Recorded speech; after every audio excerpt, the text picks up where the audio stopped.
और हमने भी आकर देखा कि ये दुबई के पास वाले क्षेत्र में भी कृषि और गौ पालन कैसे संभव हुआ है। और आप सभी का धन्यवाद इस वीडियो को देखने के लिए। धन्यवाद। जय भारत, गौ माता। जय गौ माता।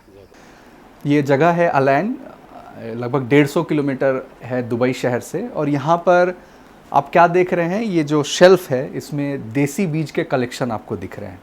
देसी बीज जिसकी मेमोरी है 1 लाख साल, 2 लाख साल, कई लाखों सालों की मेमोरी है। उसने पृथ्वी के सभी समस्याओं को झेला है, चाहे बहुत ज़्यादा गर्मी पड़ी हो, बहुत ज़्यादा सर्द पड़ी हो, और वो इवॉल्व हुआ है। तो ये भारत के राजस्थान के देसी बीज है। और ये हम अबू धाबी, अल ऐन और दुबई जैसे स्थानों पर जो हम मान रहे हैं कि यहाँ कृषि नहीं होती है, यहाँ मेन स्ट्रीम नहीं है, वहाँ पर भी ये देसी बीज काम कर रहे हैं। मतलब पहला जो लॉट लाया गया उसको रोपा गया, उससे जो फसल उपजे उसमें से जो बीज तैयार हुए है ना, वो अब यहाँ के वातावरण में ढल चुके हैं। तो उसी का ये कलेक्शन है। और ये संभव हुआ है गोबर के, गौमूत्र के, गौ कृपामृतम के प्रयोग से।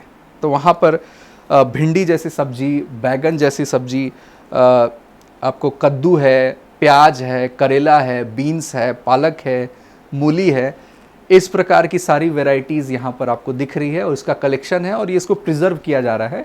और ये धीरे धीरे यहाँ के, क्योंकि देसी बीज है, एडॉप्ट कर लिया इसने यहाँ का वातावरण, अब ये यहाँ पर अपना अच्छा खासा ये उत्पादन यहाँ पर दे सकती है। तो भारत में जो कहते हैं धर्म का प्रतीक सेंगोल, उसमें जो धर्म दंड होता है उसमें नंदी के स्वरूप में दिखाया जाता है। उसी के जो 4 पैर हैं वही धर्म के 4 पैर हैं। तो ये जो नंदी है, यही यहाँ के जो गौवंश की जो वृद्धि है उसका जो कारण है वो यही नंदी है।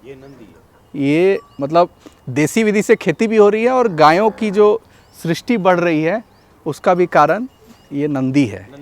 राठी, आप इसे भारत में राठी नाम से जान रहे हैं और ये पाकिस्तान में इसे चौलिस्तानी वैरायटी से हम जान रहे हैं। ठीक है, पानी जहाज में ये पाकिस्तान से यहाँ आई है। 6 बच्चे हैं, एक नंदी, 6 बच्चे और 10 दुधारू गाय, मतलब 17 गौवंश जो हैं यहाँ पर हैं। सोचिए ये रेगिस्तान में दुबई से 150 किलोमीटर दूर यहाँ पर अबू धाबी में अल ऐन एक विलेज है, 6-7 किलो दे रही है, बहुत बढ़िया। तो गिर भी यहाँ पर है।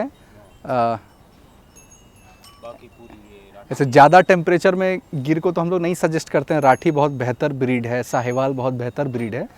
लेकिन यहाँ पर क्योंकि व्यवस्था है, वृक्ष भी उग गए हैं, थोड़ा वातावरण ठीक है। नाम तो अलग अलग रखे हैं, छोटा ये लोग। अच्छा, नाम रखे हैं ना, नाम रखना बहुत ज़रूरी है। और शेड के रूप में वही बांस का प्रयोग है, मेटल के पाइप्स हैं और ऊपर छत में खजूर के पत्ते हैं।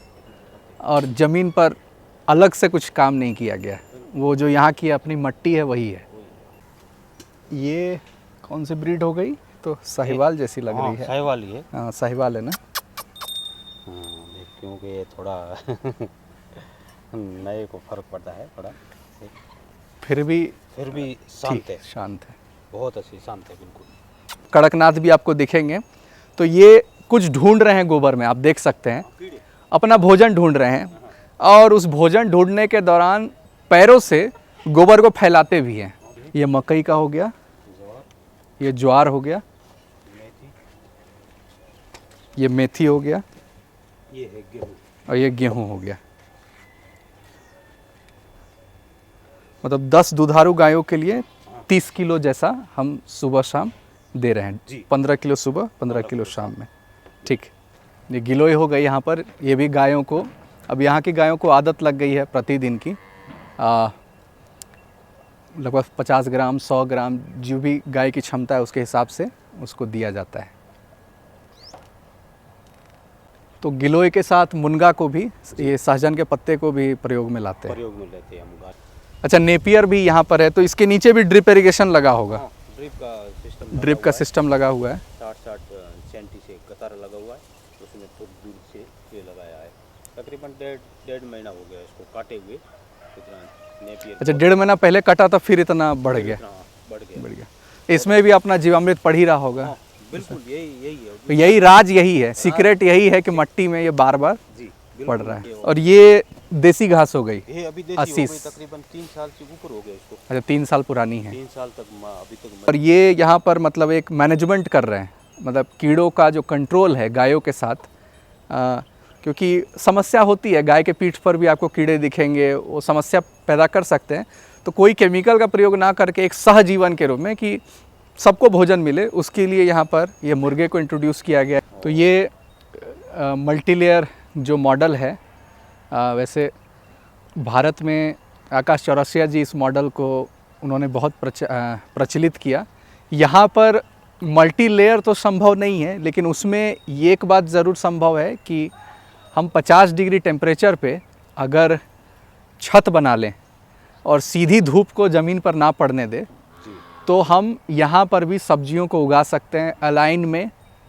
अलाइन जो है वो दुबई से 150 किलोमीटर की दूरी पे है, और ये गर्मियों में तो 60 डिग्री सुना है मैंने, जैसे 55 डिग्री 60 डिग्री तक जाती है। तो वहाँ पर कृषि तभी संभव है क्योंकि खेती का जो टेम्परेचर है उसको हम लोग बात करते हैं कि सबसे अच्छी तो 15 डिग्री 20 डिग्री वाली ज़्यादा अच्छी होती है, तो 35-40 डिग्री तक भी खेती करना संभव है। तो ये 50 को 40 के नीचे अगर गिराना है तो ये छत बनाना बहुत आवश्यक है, जिसमें आप देखेंगे ये परमानेंट लोहे के पिलर भी दिख रहे हैं आपको, क्योंकि खुला तो यहाँ खेती होगा नहीं। तो आपको ये रूप दिख रहा है, 5-5 फीट पे बांसों का भी प्रयोग है यहाँ पर। ड्रिप इरिगेशन है, मतलब प्रिसीजन एग्रीकल्चर जो हम बोलते हैं, बूंद बूंद टपक विधि से फसलों को मिल रही है। कुछ पपीते के पेड़ दिख रहे हैं ऐसे, हाँ वही मैं बोला कि मल्टी लेयर में होता क्या है कि हम एक साथ 3-4 फसल लेते हैं। हम क्या करते हैं कि ज़मीन को कवर करने के लिए पालक साग, मेथी साग जैसा प्रयोग करते हैं, सब्जियां लगाते हैं, और पेड़ जो है जैसे पपीता का पेड़ है जो लंबा ऊपर जाए और एक दूसरे से कंपटीशन ना करे। मल्टीलेयर का यही कॉन्सेप्ट है कि हम जब ज़मीन कम होता है तो 4 तल्ला घर बनाते हैं, 3 तल्ला घर बनाते हैं, फ्लैट सिस्टम हो जाता है। तो ज़मीन जब आज के समय में घट रही है तो हम क्या कर रहे हैं, ज़मीन का ही प्रयोग ना करके हवा का भी प्रयोग कर रहे हैं, एक स्थान का भी प्रयोग कर रहे हैं। लेकिन यहाँ पर वो पपीता गर्मी झेल नहीं पाएगी, तो हम उस मॉडल से, जो आकाश चौरसिया जी के मॉडल, उसमें से हम ये छत वाला जो एक मॉडल है उसको अपना सकते हैं, क्योंकि टेम्परेचर अपना गिर जाता है उससे, और वो बहुत फ़ायदा होता है। और यहाँ की मिट्टी में मुझे नहीं लगता बहुत कीड़े तो नहीं आते होंगे, मतलब क्योंकि देखिए रेगिस्तान होने का एक फ़ायदा भी है कि मिट्टी में ज़्यादा कुछ है नहीं, तो ज़्यादा समस्या उत्पन्न नहीं करता है।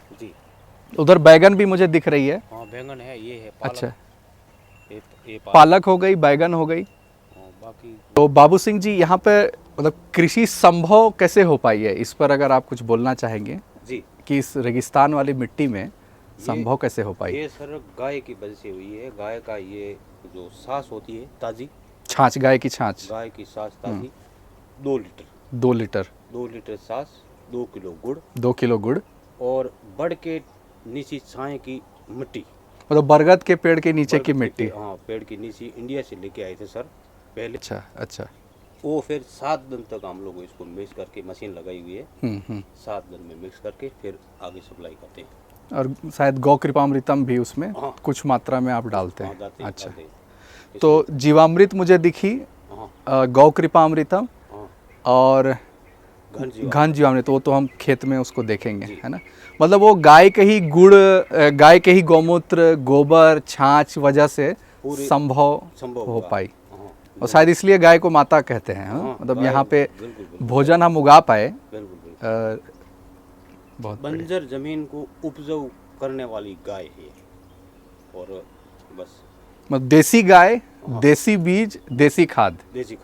ये हमारे पृथ्वीराज सिंह जी राजस्थान के बाड़मेर डिस्ट्रिक्ट के महिसा है। पृथ्वीराज सिंह जी कोड़ू गांव, उनकी वजह से उन्होंने वो सारा बीज, ये बरगद के पेड़ के नीचे की मिट्टी, पहले एक दफ़े बीज लेके आए उधर से, फिर हम लोग इधर लगा के फिर इधर ही बीज तैयार करके आपको दिखाया अभी। जी, तो बरगद के पेड़ के नीचे की मिट्टी का या छाछ का या गोबर का, इसका प्रयोग हम क्यों करते हैं, अगर हम समझना चाहें तो संस्कृत श्लोक हमें ये बताता है कि मिट्टी के नीचे अगर जीवन हमने बना दिया तो मिट्टी के ऊपर जीवन पनप जाता है जी। तो अगर मिट्टी के नीचे केचुआ आ जाए, मिट्टी के नीचे हमारे को मदद करने वाली बैक्टीरिया आ जाए, तो हमारे पौधे उस मिट्टी में उग सकते हैं। तो छाछ में भी हम इसको इंग्लिश में कहते हैं प्रोबायोटिक। दवाई में आपने सुना होगा एंटीबायोटिक, तो छाछ हो जाता है प्रोबायोटिक। मतलब बायोलॉजी कहीं लानी हो, बंजर भूमि में, बंजर हम इसलिए कहते हैं क्योंकि उसमें जीवन नहीं है, उस मिट्टी में जीवन नहीं है मिट्टी के नीचे, इसलिए मिट्टी के ऊपर जीवन दिखती नहीं है। और बरगद के पेड़ के नीचे की मिट्टी भी जो हमने लाई वो कई वर्षों पुरानी पेड़ होती है और छाया की वजह से पेड़ के नीचे जो जड़ें होती है कई दूर तक भी फैलती है और कई जीवन होती है बरगद पेड़ के नीचे की मिट्टी में। और उसी मिट्टी को जब हम लाते हैं तो एक जीवन को हम लेके आ रहे हैं। तो छाछ के साथ में लाए या गोबर के साथ में लाए, मतलब गाय के पेट में, गाय के आंत में जो जीवन है वो भी गोबर के साथ जो है, इसलिए हम ताजे गोबर का प्रयोग करते हैं। जो भी कंपोस्ट खाद बनाते हैं वो पुराने गोबर का यूज करते हैं, जीवामृत में ताजे गोबर का प्रयोग होता है क्योंकि हम जीवन को लाना चाह रहे हैं वहाँ पर। और ये सारे जो विधियाँ ये बढ़ाने का प्रक्रिया है, गुड़ दे रहे हैं या जो भी हम चीज़ हम मिलाते हैं तो संख्या हम बढ़ा रहे हैं। वो जो बैक्टीरिया है जो कम मात्रा में, वो ज़्यादा उसको खाना दे करके उसको हम बढ़ा रहे हैं। और यही हमारा माध्यम है कि कम गोबर को ज़्यादा उपयोगी कैसे बनाएंगे, उसमें जीवाणुओं की संख्या को बढ़ा करके, और वही यहाँ पर किया जा रहा है। इसको हम लोग इंग्लिश में फर्मेंटेशन बोलते हैं या किण्वन बोलते हैं हिंदी में, जो 7 दिन का समय लेता है बनने में। लकड़ी है इसका, करेला का पूरा मतलब कुछ भी वेस्ट जो है बाहर फेंक नहीं रहे, कहीं फेंक नहीं रहे, उसको वापस से खेत में, हाँ, जो भी सफाई करते हैं उसका कचरा पूरा इधर जमा करके सूखा करके इसके साथ में मिक्स करके मतलब घन जीवामृत में ही डाल देते हैं डाल उसको देते हैं। और वही खेत में। और खेत में बहुत अच्छा। तो यहाँ पे ये गोबर को बस फैला के रखा गया, वही जीवामृत इसमें डाले होंगे, हाँ, है ना। जीवामृत ये भी डाले हैं, बेसन भी डाला, गुड़, और बस ये डाल के सूखा करके इसके बढ़िया साथ में। बढ़िया। और ये देसी गोबर की पहचान होती है। ये देखिए जो लंप बन रहा है, हाँ, जो जर्सी या विदेशी गाय होती है उसका गोबर फैलता है, ठीक है, जी। और दुर्गंध भी करता है। साथ और देसी गाय जिसको देसी खाना मिल रहा है उसका गोबर दुर्गंध भी नहीं करता है, ठीक है। मतलब इतनी हरियाली हो जा रही है, यही बहुत बड़ी बात है। मतलब ऐसी मिट्टी में जो हम अगर कल्पना भी करते हैं तो ग्रीन हाउस के अंदर करते हैं। मतलब आपको वो एसी लगा होता है, फिल्टर लगा होता पूरा ह्यूमिडिटी कंट्रोल होता है ना, सारी चीज़ें कंट्रोल्ड इन्वायरमेंट में फिर आप उगा सकते हैं, जी। कहीं भी उगा सकते हाँ, हैं। कहीं भी। मिट्टी भी अलग होती है, मिट्टी भी अलग है ना। हाइड्रोपोनिक में तो बोलना ही नहीं होता, अलग ही सिस्टम हो जाता है। लेकिन यहाँ पर प्राकृतिक रूप से उग रही है। ये वही पुरानी मिट्टी है। पुरानी मिट्टी है, टेम्परेचर घटाया गया, ड्रिप इरिगेशन का प्रयोग किया गया, और जीवामृत, घन जीवामृत, गौ कृपा अमृतम का प्रयोग किया गया। और ये शेड का जो एक निर्माण किया गया है इसकी वजह जिसमें 10 फीट पे मेटल के पाइप हैं और 5 फीट पे बांसों का प्रयोग इसमें किया गया है, और चारों तरफ से ऐसे ढक भी दिया गया है, से ग्रिल से ठीक है। ये जो नेट दिख रहा है आपको, उससे भी ढक दिया गया है, ठीक है। अच्छा, ऐसे मतलब केमिकल से या बिना मतलब कुछ डाले तो 80 किलो 70 किलो 70 किलो 80 किलो होती है। एक खजूर के पेड़ से होती है। हमारी हुई है अभी ये साल में 125 किलो। तो 125 किलो मतलब 40-45 किलो बढ़ गई, हाँ, 40-45 किलो एक खजूर में बढ़ गई, आप देखो। तो जैविक कृषि करने से। हाँ, बढ़िया। इतना फर्क और स्वाद में भी तो अंतर आया ही होगा। स्वाद में ऐसे खजूर दूसरी खजूर में जो खाते हैं यूरिया वाली, अच्छा, तो ये जो ऊपर है ना कपड़ा, हाँ, ये गलता नहीं है। अच्छा, अभी जैसे ये खाओगे तो सीधा ऐसे मुंह में गल जाएगा गल पूरा। जाएगा। और ऐसी स्वादिष्ट है और ऐसी मीठी, ज़बरदस्त है, बहुत बढ़िया। बहुत सुंदर। तो 1.5 गुना उत्पादन भी बढ़ गया, जी, क्वालिटी भी बढ़ गई, स्वाद भी बढ़ गया। स्वाद भी बढ़ गया, बहुत और ये जो इस छत और ये कमरा एक स्वरूप में जो बनाया गया, क्या ये खजूर के? ये खजूर के पत्तों का है, चारों अच्छा। तीन तरफ। ऊपर भी ठंडा रहता है, वेजिटेबल इधर को इधर रख देते अच्छा, हैं। हाँ, हाँ। पूरा क्यों सही बात है। मॉर्निंग टाइम 10 बजे काटते हैं ना, सही बात तो है। शाम तक 4 बजे तक खराब नहीं होएगा। तो सब्जियां यहाँ पर ही सब्जियां रखते यहाँ हैं। पर कार्टून इधर रख देते हैं। बढ़िया। कद्दू है, घिया है, जो भी है, पूरी सब्जी जब जायज़ होती है ना, वो टाइम रख देते हैं, फिर खराब नहीं होती। बढ़िया। और ये कद्दू इसी खेत के उगे हुए हैं ये सारे? ये पूरे सारे ये खेती है, ये बंगाली कद्दू है, अच्छा, बगैर यूरिया का, ओनली हमारे ये गाय का गोबर बिना यूरिया के, बिना यूरिया खाद का, के? बिना यूरिया, बगैर रस, पूरा ये गाय का। तो पहले देसी बीज लाए होंगे, पहले उगा? इंडिया से लेके आए थे, लेके आए, कोई बीज को हमने इधर पका के ये तैयार की।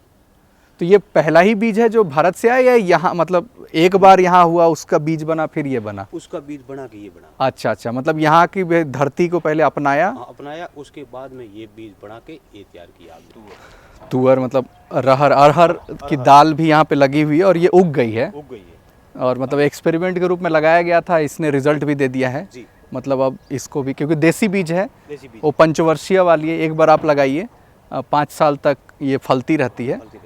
तो इसके बीज अब यहाँ के वातावरण में ढल चुके हैं। जब ये पौधा पहली बार उग गया, अब इसके बीज को फिर लगाया जाएगा।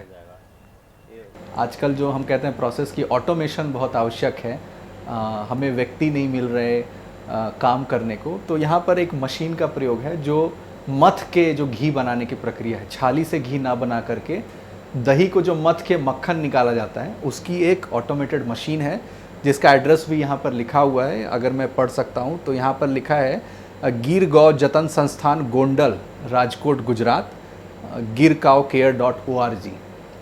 बाद में मे भी अगर फ़ोन नंबर हो वो भी मैं बता दूंगा।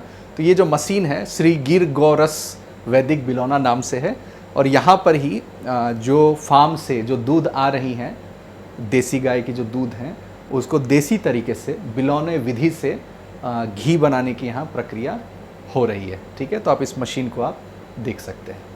दूध को मिट्टी के बर्तनों में ही गर्म किया जाता है, ठीक है, और बाद में मक्खन को भी अगर गर्म करना हो, जो घी बनाने की विधि है, उसमें भी इन्हीं बर्तनों का प्रयोग किया जा रहा है। हाँ, यूएई में बिना यूरिया के, पहले तो कृषि ही संभव है, ये भारत में लोग नहीं सोच पा रहे होंगे।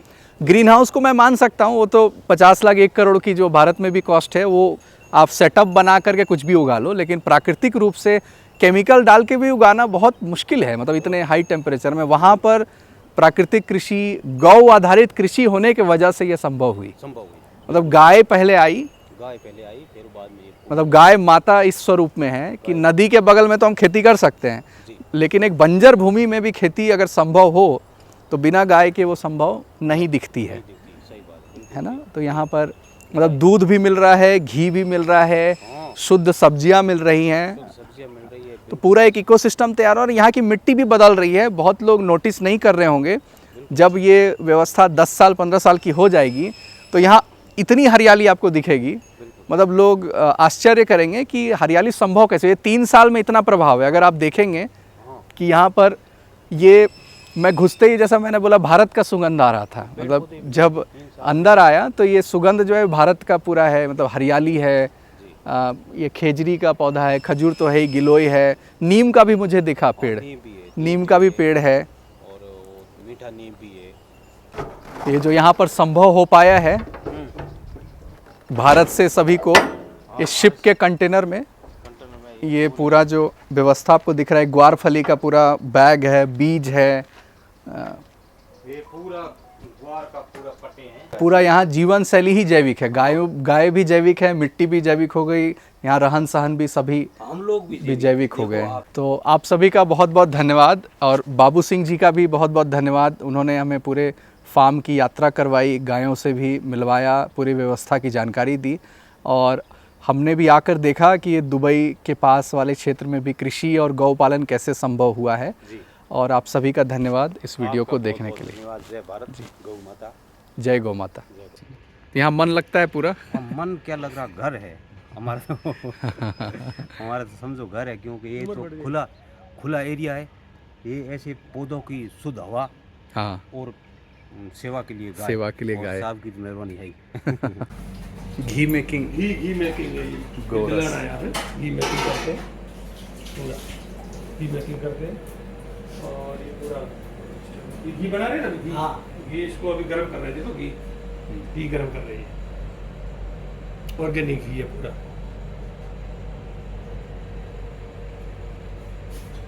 ये जो मिट्टी के बर्तन में होता प्रोसेस, ये दूध है, इसमें दूध है, मिट्टी के बर्तन में दूध है, देखो ये दूध है मिट्टी के बर्तन में, छाछ दूध।